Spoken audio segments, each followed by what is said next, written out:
This is Mike Einspar, and this is my case study of internet use violations. What do we know? We know that Slattery Steno High School is an affluent section of town with the majority of the parents that are professionals. We have Dr. Harvey Smith, the principal, who is a very respected, seasoned administrator who takes pride in being the leader of a very prestigious high school. He has an eye for talent. He does a very good job of hiring young teachers who have lots of content experience and does a good job of providing rigor in the classroom. He has hired Miss Tate to teach zoology, botany, and genetics. She does not have a ton of teaching experience. This is really her first year teaching, but she has a lot of experience in the classroom on these subjects.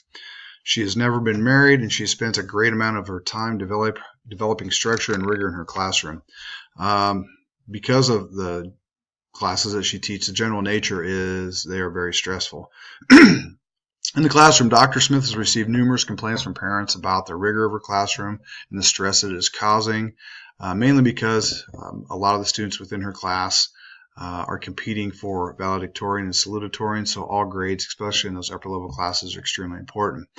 Dr. Smith has had a chance to visit with Miss Tate on a couple of occasions to discuss how to relieve stress within her class, possibly how to build relationships, positive relationships with both students and parents that could help her class be a little bit more successful.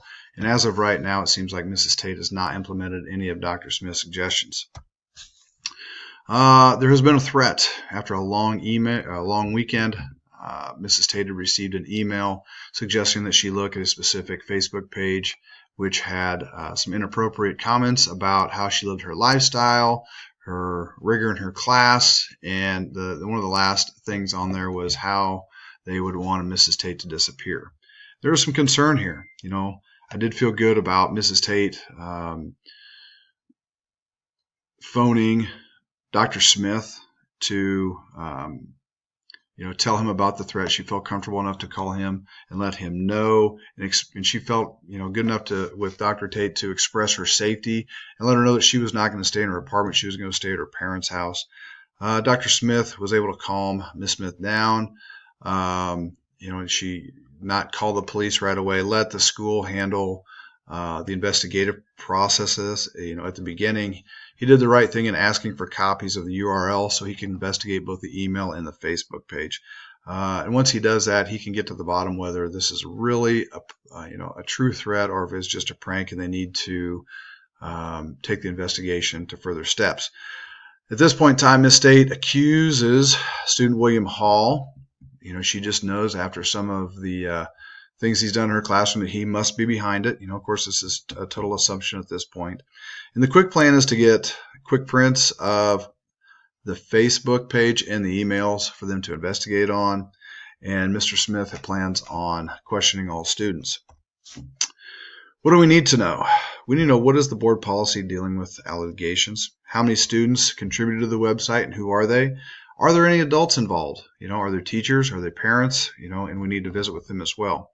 How do we contact Facebook to get, eventually get the Facebook page deleted? Who wrote the email? And what is the board policy for interviewing students? Does Ms. Tate have any solid proof other than just a hunch about William Hall? And how do we contact the local authorities to visit with them on what they feel should be the proper protocol in a situation like this? Identifying the problem. What is the nature of this problem? Well, the students are very stressed due to Miss Tate's class and the rigor that it has caused, or the rigor she has in her classroom and the stress it has caused. The students are not handling this stress appropriately, lashing out on the internet, Facebook, and email pages, making threats is not an appropriate way to get some things done. Mrs. Tate is not taking the coaching notes from Dr. Smith. She continues to push as she sees fit instead of taking the advice from a seasoned administrator on how to run a smooth classroom. It seems like the safety or the sense of feeling of safety by the staff has been compromised because of the threats, and we need an action plan as soon as we can. What is our proposed action plan? Well, we always want to make sure that the administration above us and the powers that be that know what's going on, so we will definitely want to contact the superintendent. We want to contact our technology department to make sure we understand how to get copies of the emails and the Facebook page. At this point in time, contact local law enforcement to see what their thoughts are and the protocol that we should do here. We need to interview all students involved in Miss Tate's classes and any other students that might be involved with this Facebook page. And we need to interview all teachers to find out who may have knowledge of this. Eventually, we want to have the Facebook pages deleted. We need to determine the seriousness of the threats, and we need to touch base with all the parents of the students interviewed to let them know exactly what's going on. We want to make sure that nobody's rights are being violated here. We need to determine the appropriate punishment once we find out who wrote the email on the Facebook page, and it needs to fall in line with the school board policy. We also need to increase our education to the students on how to be good digital citizenships and how to, act appropriately on the internet. We need to look at possibly adjusting the classroom, Mrs. Tate's classroom, for the success of both her and the students to make sure everybody's having a positive high school experience. And at this point in time, I'd also increase the administrative walkthroughs through Mrs. Tate's classes to make sure that any coaching notes or plans that have been put into place are being implemented appropriately. What is best for all the students here? Well, we want to make sure that we follow board policies to protect all parties, both the students and the faculty. We want to ensure due process when we're interviewing all parties.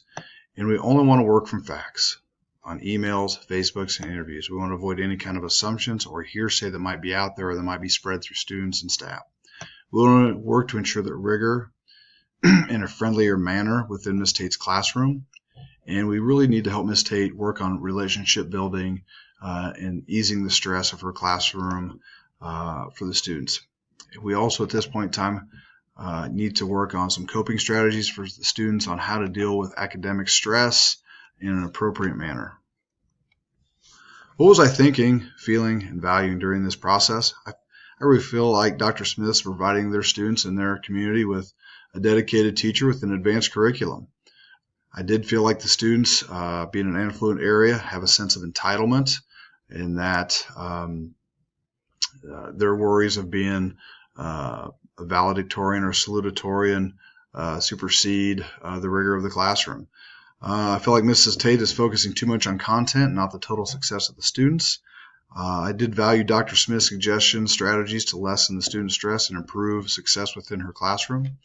I was not real comfortable with the feeling of Mrs. Tate jumping to the conclusion of a young man in her classroom just because of prior things that he may or may not have done in her classroom. Again, I will hit this again, that I feel like the students should receive additional training on digital citizenship. And I really valued Dr. Smith's calmness, demeanor, keeping all parties, keeping their best interest in mind, keeping both sides of the line here safe. What are some of the unresolved issues? Number one, who wrote the email? Can we delete the Facebook page? What are the consequences outlaid by the school board policy? What are we looking at here?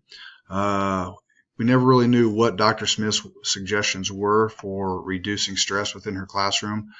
And did the placement of the students change? Did classroom change after all this had happened? Were some of the kids moved to different classrooms, maybe different periods? What was the ending story there? How did I, or Dr. Smith, or how would I have acted with integrity through this entire process? To start with, I really appreciate how Dr. Smith worked with Mrs. Tate to decrease anxiety of her students. Even though we didn't find out what the suggestions were, that's the thought of a good leader, keeping everybody in mind, both the students and the teacher, to provide a great atmosphere there. He did talk with Mrs. Tate over the phone. And took her phone call and took her seriously, about her safety and really tried to calm her down and assure her that she was going to be okay and they would get to the bottom of this. He always acted in a calm manner. And he did work really diligently to collect factual data through the URLs and the emails. How did I or Dr. Smith exercise fairness to all involved? He allowed the students and the parents to express their concerns to him, about the rigor in her class and the stress it was creating during their competition for the best GPA to become a valedictorian or salutatorian. He provided guidance to Mrs. Tate to reduce stress in her class. And he did not jump to conclusions, about, the certain student that she suggested. He wanted to go through a due process and make sure he did a thorough investigation concerning self only with factual data and not hearsay. I believe that Dr. Smith acted within board policy and that he was going to conduct a fair and impartial investigation where all parties had a chance to tell their stories and find out what the who is the culprit behind everything. Ethical manner. How did I or Dr. Smith act in an ethical manner? Number one, he hired a very competent teacher, a great background in the sciences, the botany, genetics that she was hired for. He worked with Mrs. Tate to create a successful classroom to give those students a rigorous classroom and a higher end curriculum. He took Mrs. Tate's concerns seriously. He reassured Mrs. Tate of an investigation. He just didn't breeze it off his shoulders. He was going to act within board policy, fairness to all involved. He did not violate either party's rights at this point. He gathered data on the URLs, the email, the Facebook, and was going to act appropriately according to board policy.